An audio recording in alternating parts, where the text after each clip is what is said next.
What's up, YouTube? We're back with another episode of Reptiles with Jed. Today we're discussing the ball python.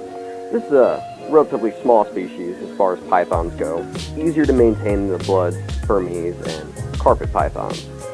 Now, their care requirements are quite simple. I always recommend UVB lighting for any of our scaly reptile friends. However, there's a lot of speculation saying they don't need it. A lot of breeders actually just keep them in tubs, well ventilated, with heat. They do need above tank and below tank heating.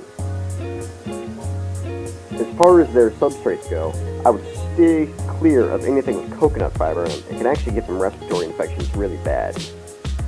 Now, as far as handling them go, she's not a great example of what to do with a feisty snake. She's just the sweetest snake I think I have ever come across in all my years of herping.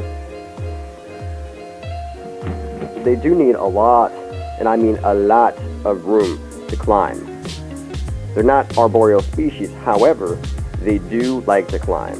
And that's where I'd recommend at least 40-gallon aquarium so they can get, all the room they need to climb, all the room they need to coil up, and their water dish needs to be big enough where they can coil their entire bodies up inside of it so they can make sure they get all that shed off of them. Really important to keep these guys hydrated. Now, they are opportunistic eaters, so they will eat anything you put in front of them as far as rodents go. I've never really seen one of these guys refuse a meal. Now, the females get about 4 to 5 feet in length. The males tap out around 3.5, maybe 4. The impressive thing about these animals is they come in so many different colors and patterns. It's amazing what they've pushed out in just the past 10 to 15 years with ball pythons. It is nothing like it used to be when I was just 8 years old. These really are incredible, easy to handle animals, and if you give them the proper care requirements, you've got a companion for at least 20 years. That's right, these guys can live up to 20 years kept in the proper conditions. Now, they do get a little bit iffy to maintain. You have to make sure you're changing out that substrate. You gotta make sure you're feeding them right.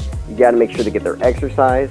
And a way to tell if your snake is healthy is their scales are not spread apart. If they are, they're too fat.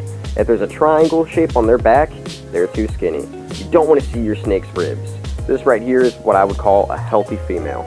If you get any further questions about the ball python or any requests for videos, go ahead and leave a comment or send me a message. Alright, this is Jad signing out. Thank you for the views.